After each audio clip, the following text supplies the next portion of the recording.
Frindle, Chapter 4. Word Detective.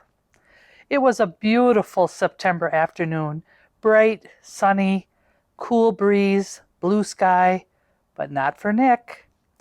Nick had to do a little report for the next day, plus copy out all the definitions for 35 words for Mrs. Granger. This was not the way school was supposed to work, not for Nick. There was a rule at Nick's house, homework first, and that meant right after school. Nick had heard his older brother James groan and grumble about the rule for years, right up until he graduated from high school 2 years ago. And then James rode home from college after his first semester and said, "My grades are looking great, because when I came here, I already knew how to put first things first." That letter was the proof Nick's mom and dad had been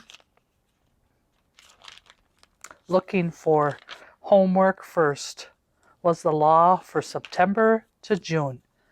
This had never bothered Nick before, because he hardly ever had homework.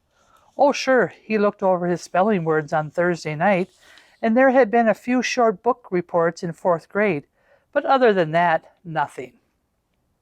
Up till now, schoolwork never spilled over into his free time. Thanks to Mrs. Granger, those days were gone. First, he looked up the definitions in the brand new red First, he looked up the definitions in the brand new red directory. Why do I keep saying directory? It's dictionary. First, he looked up the definitions in the brand new red dictionary that his mom had bought because Mrs. Granger told her to. It took almost an hour. He could hear a baseball game in John's backyard down the street, yelling and shouting, and every few minutes the sharp crack of a bat connecting with a pitch. But he had a report to do for Mrs. Granger. Nick looked at the very front of the dictionary.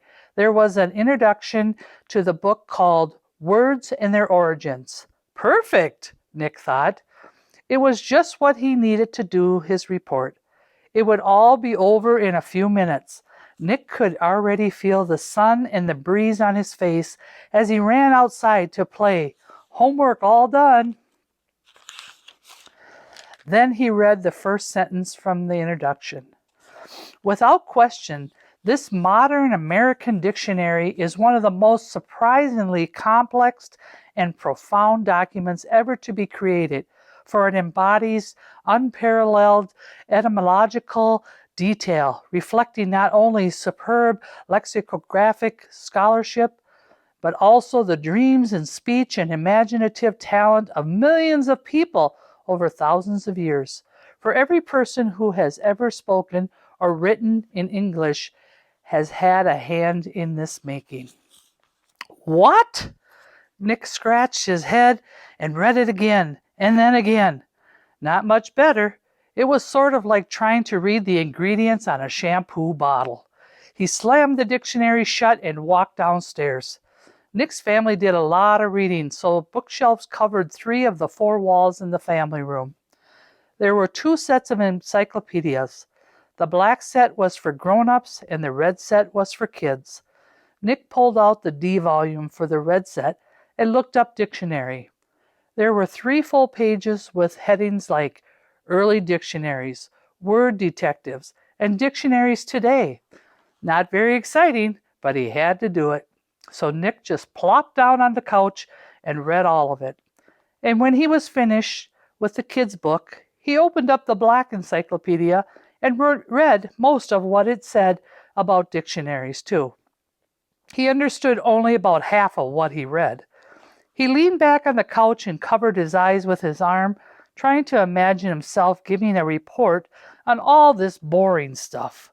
He'd be lucky to have 3 minutes worth, but because Nick was Nick, he suddenly had an idea, and it brought a grin to his face. Nick decided that giving this report could actually be fun. He could make it into something special. After all, Mrs. Granger had asked for it.